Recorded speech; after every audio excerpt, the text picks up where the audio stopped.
โอเคအားလုံးပဲမင်္ဂလာပါမြန်မာနိုင်ငံအတွက်အထူးသတင်းကောင်းဖြစ်ပါတယ်ခင်ဗျာမြန်မာနိုင်ငံမှာရှိတဲ့တတိထိုးသားဝါသနာရှင်များထိုင်းတတိတွေကျဲကိုတစ်ချိန်တစ်ခါမှမပေါက်ဘူးသေးပါဘူးမရဘူးသေးပါဘူးလူလေးလူညာတွေနဲ့တွေ့လို့အလေးညာတွေခံနေရတယ်ဘဝတွေပြတ်နေပါတယ်အရှုံးတွေများနေပါတယ်ဆိုရင်တော့ဒီဗီဒီယိုဖိုင်လေးကိုကြော်မသွားနဲ့စုံကားတိုင်အောင်ကြည့်စုပြီးဒီဗီဒီယိုဖိုင်လေးကိုမြင်ပြီးတွေ့ပြီးဆိုတာနဲ့အပေါင်းလေးနဲ့အသေးလေးပြီးတယောက်ကို copy link လေး3ခါလောက်ယူပြီးအဲ့ဒါက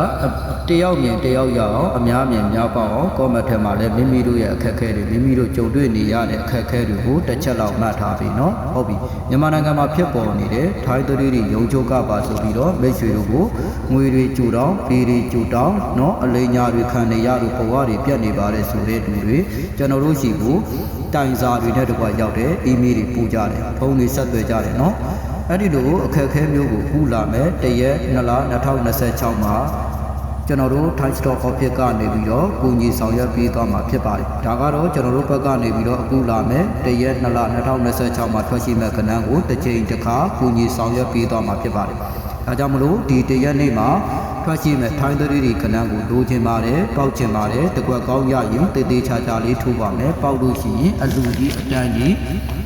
လုပ်ပါမယ်ဆိုတဲ့မိတ်ဆွေများဝါသနာရှင်များလိုချင်ပါတယ်ဆက်သွယ်ခြင်းပါတယ်ဆိုရင်တော့ဆက်သွယ်ရမယ့်ဖုန်းနံပါတ်39 955 39နဲ့260ဆိုတဲ့ဖုန်းနံပါတ်ကလေးကိုအားလုံးပဲဖုန်းတိုက်ရိုက်ခေါ်ဆိုပြီးတော့ဆက်သွယ်ပေးပါ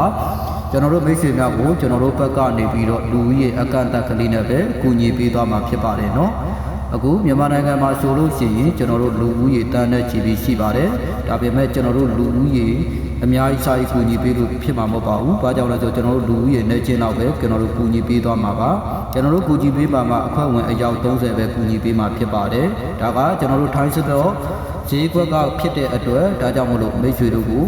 လိုချင်ပါတယ်ပေါက်ချင်ပါတယ်ဆိုရင်တော့เนาะတရီဒီကိုဝါသနာရှင်များရှိတယ်ဆိုရင်တော့ကျွန်တော်ဖုန်းနံပါတ်39 955 39နဲ့260ဆိုတဲ့ဖုန်းနံပါတ်ကလေးကိုအားလုံးပဲဖုန်းတိုက်ရိုက်ခေါ်ဆိုပေးပါလို့ပြောကြားရင်းနဲ့ပဲကျွန်တော်ရဲ့ဗီဒီယိုဖိုင်လေးကိုဒီနေရာမှာတင်မဲ့ရန်နာခွင့်ပြုပါဗျအားလုံးပဲစိတ်ချမ်းသာခြင်းကိုယ်ကြီးကျန်းမာခြင်းနဲ့ပြည့်စုံနိုင်ကြပါစေလို့ကျွန်တော်တို့ဟာဆုမွန်တောင်းပေးပါတယ်ဗျ